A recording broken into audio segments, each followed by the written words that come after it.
Assalamualaikum warahmatullahi wabarakatuh.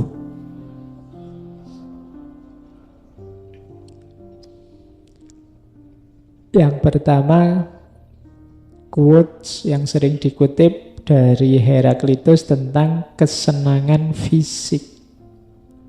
Katanya Heraklitus, if happiness lay in the pleasure of the body, then we would call cattle happy, for they find fodder to eat. Jadi ringkasnya, kalau kebahagiaan itu ada dalam kesenangan fisik, kesenangan tubuh, ya berarti binatang-binatang, biri-biri dan seterusnya itu ya kita sebut juga binatang yang lebih bahagia dari manusia. Karena binatang-binatang itu kan secara fisik seneng loh. Ya di situ contohnya cattle. Tapi kamu lihat semua binatang itu kan pandai sekali memenuhi kesenangan fisiknya. Apakah itu makan, apakah itu kawin, secara fitrah mereka mampu memenuhi kesenangan fisiknya. Maka manusia harusnya lebih tinggi dari itu. Kalau hanya mengejar kesenangan fisik, bisa makan, bisa minum, bisa kawin, bisa pokoknya yang fisik-fisik, berarti level kita masih level binatang. Atau jangan-jangan binatang lebih bahagia dari kita. Ya kan? Kenapa? Karena binatang ada titik puasnya. Tapi manusia biasanya kalau mengejar kebahagiaan fisik, tidak ada titik akhirnya. Mbok sudah punya pasangan cakep, masih pingin yang lebih cakep lagi. Tidak ada titik akhirnya. Sudah makan enak, masih ingin nambah lebih enak lagi. Nah itu kelemahannya manusia yang hanya fokus pada kesenangan fisik. Kalau hanya fisik, level kita ya levelnya masih binatang. Maka kebahagiaan jangan ada di level fisik. Terus ada lagi kalimat terkenal dari Demokritos, ethos anthropoi daimon. Ethos anthropoi daimon artinya apa? Karakter seseorang adalah takdirnya. Maksudnya bukan kok karaktermu itu takdir, tapi seperti apa karaktermu, takdir hidupmu akan mengikuti. Kalau kamu baik, kalau kamu jahat, kalau kamu jujur, kalau kamu curang, takdirmu akan mengikuti karaktermu itu. Tidak akan jauh-jauh dari sana. Kesenanganmu, kesengsaraanmu tergantung karaktermu. Jadi yang menentukan nasibmu apa? Karaktermu.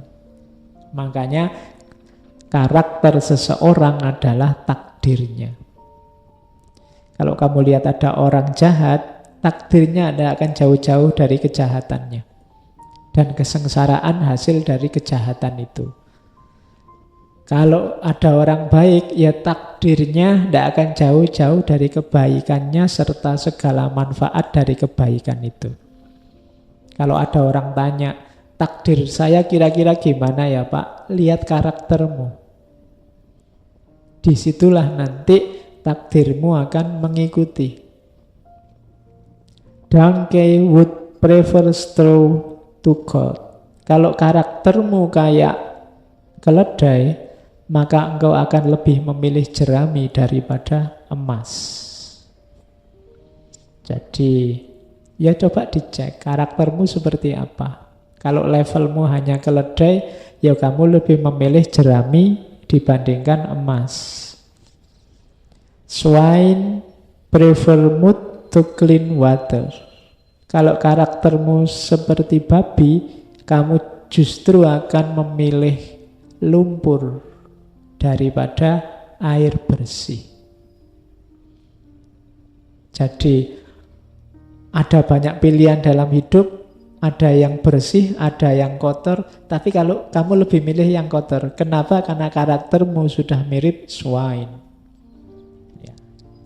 Tidak enak ngomong balik-balik bahasa Indonesia ya. Tak terjemah bahasa Inggrisnya aja. Dasar swine. Kalau gitu kan kamu tidak tersinggung.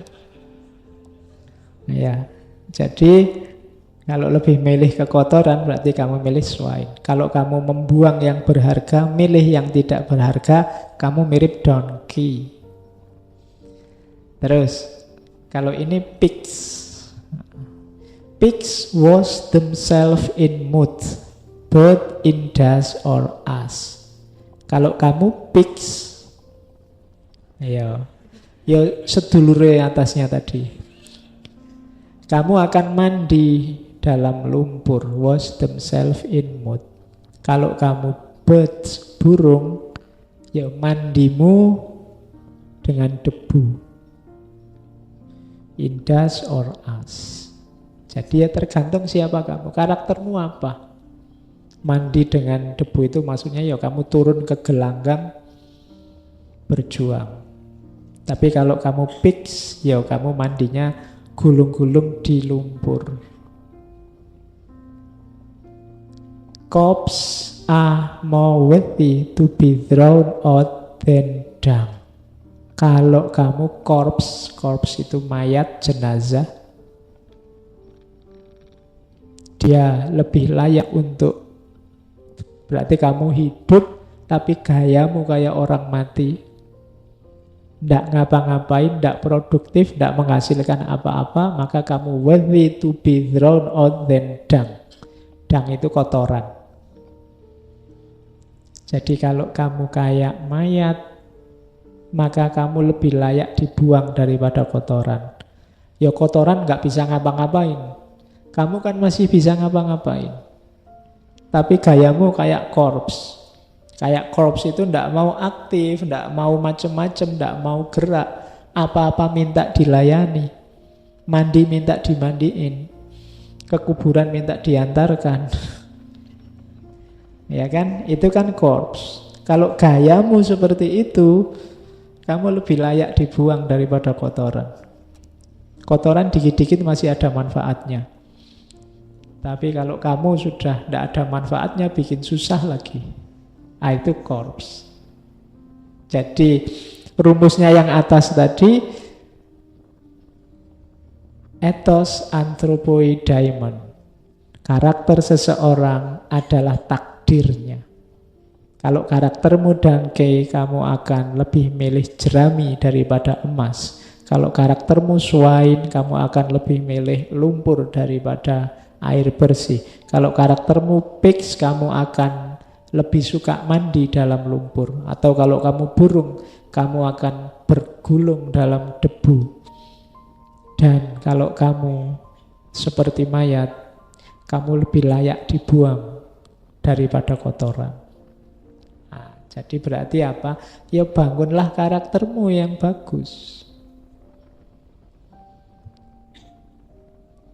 Gimana caranya? Good character is not formed in a week or a month. It is created little by little, day by day. Protracted and patient effort is need to develop good character. Karakter yang baik tidak terbentuk seminggu atau sebulan, namun tercipta sedikit demi sedikit, hari demi hari. Proses panjang dan kesabaran dibutuhkan untuk membentuk karakter yang baik. Jadi, kalau kalian ingin jadi orang baik, jangan nunggu besok. Besok sajalah Pak kalau sudah dapat hidayah. Kalau kamu sudah tahu yang baik, bentuklah dirimu mulai sekarang. Karena dia tidak bisa instan. Dia harus dibiasakan pelan-pelan. Kalau instan biasanya ya anget-anget ayam, sekarang semangat besok hilang. Kalau lagi semangat, lagi agak tobat-tobat gimana gitu, saya ingin puasa Pak, besok sholat tahajud Pak, poso Dawud Pak, macam-macam. Pas tobat, tapi terus kumat lagi. Kenapa? Tidak jadi karakter. Untuk jadi karakter ditanamkan pelan-pelan. Sedikit demi sedikit, nanti melekat. Kalau sudah jadi karakter itu dia keluar dengan sendirinya, tidak harus dipaksa, tidak harus dipatok, tidak harus didorong-dorong, sudah otomatis. Karena kalau sudah jadi karakter itu, kamu tidak begitu, tidak enak. Yang karakternya jujur, bohong tidak enak. Yang karakternya amanah, curang tidak enak. Kebalikannya, yang biasanya bohong, kok jujur, orang kaget. Rasanya kok aneh ya? Ada yang aneh nih. Oh, kamu jujur sekarang, kan gitu. Karena biasanya bohong. Itu karakter. Jadi bangunlah pelan-pelan. Tadi kan karakter itu membentuk takdirmu. Kalau ingin takdirmu baik, ya karaktermu harus baik. Tapi dibangun pelan-pelan. Karena harus dibangun pelan-pelan, harus dimulai sekarang. Jangan nunggu besok. Kalau nunggu besok ya nggak jadi-jadi. Apalagi kamu nunggu hidayah. Itu alasanmu saja untuk, padahal kamu males saja. Hidayah itu kan petunjuk. Petunjuk itu biar kamu tahu mana yang benar, mana yang tidak. Lah kamu sudah tahu. Nunggu apa lagi? Kecuali kamu belum tahu, masih bingung gimana. Terus ya Allah, mbok beri saya hidayah, harus milih yang mana, itu baru. Tapi kalau sudah jelas yang baik mana, kan kamu tidak perlu nunggu hidayah. Tinggal kamu biasakan dirimu di situ. Oke, ini karakter. Nah, sekarang kita gali lagi tentang wisdom. Oke, ambil nafas dulu sebentar. Materinya banyak hari ini.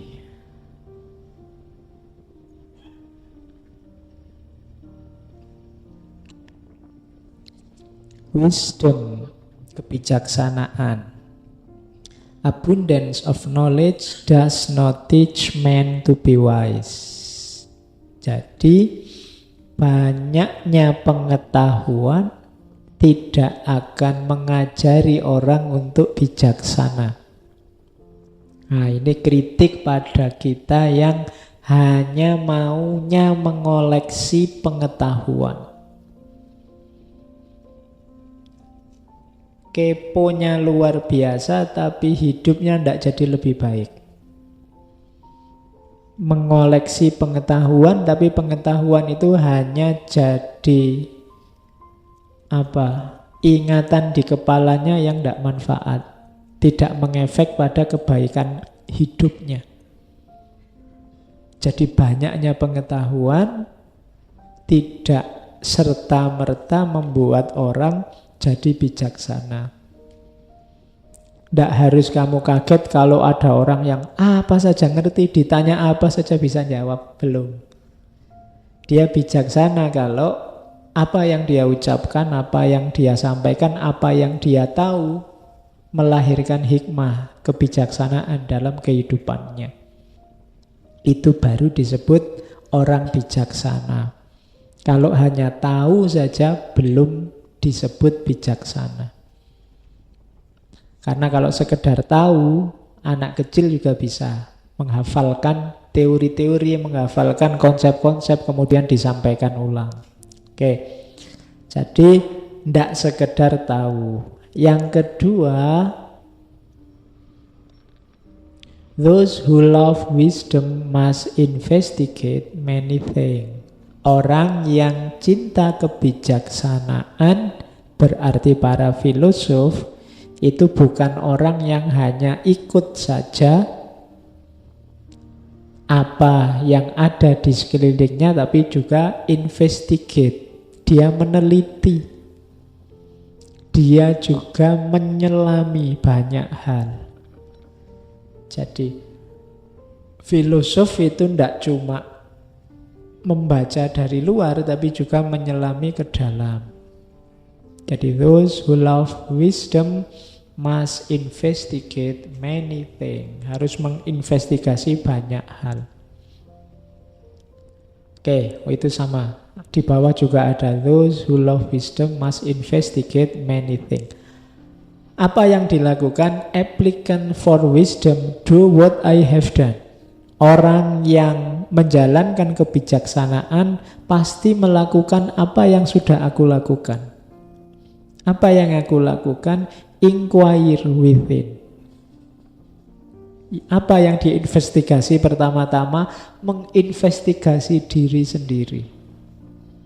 Membaca, menyelami diri kita sendiri. Hasilnya apa? Itu kalimat terakhir. People ought to know themselves. Orang harus tahu tentang dirinya. Tapi pada akhirnya yang akan dia simpulkan adalah I am as I am not. Aku ternyata bukan aku. Jadi kalau kita menyelami diri, ketemunya biasanya aku yang bukan aku. Kenapa? Karena kita itu biasanya menganggap diri kita itu bla bla bla bla. Tapi begitu kita selami, ternyata tidak begitu. Jadi I am as I am not. Oh, ini termasuk oposisi tadi. Jadi ternyata aku itu bukan aku. Kamu menganggap dirimu bijaksana, kamu menganggap dirimu mahasiswa yang tekun, yang rajin, prospek ke depan cerah. Itu begitu kamu selami dirimu, ternyata tidak begitu, Pak. Baru sadar saya. Ternyata saya selama ini kegeeran, Pak. Tak anggap aku itu penting gitu. Ternyata sama sekali tidak. Tak anggap teman-teman itu kalau muji-muji saya itu benar-benar muji. Ternyata basa-basi. Tiap ketemu kok bilangnya, wah tambah ganteng aja. Ternyata basa-basi, Pak. Saya baru sadar sekarang. Nah, itu I am as I am not. Dari mana kesimpulan itu muncul? Inquire within tadi. Kita menelaah ke dalam diri. Dan itulah yang dilakukan seorang filosof yang love wisdom. Yang tidak sekedar mengoleksi pengetahuan. Jadi jangan cuma mengoleksi pengetahuan, tapi bacalah. Apa yang dibaca? Dirimu sendiri. Kalau sudah membaca diri, apa yang ditemukan? I am as I am not. Ternyata aku ini bukan aku. Oh, itu maknanya luas sebenarnya. I am as I am not. Kalau masuk ke dunia sufi nanti jadi beda lagi. I am as I am not itu. Jadi ternyata aku ini bukan aku. Aku yang dulu bukan aku yang sekarang. Ya, lagumu kan itu.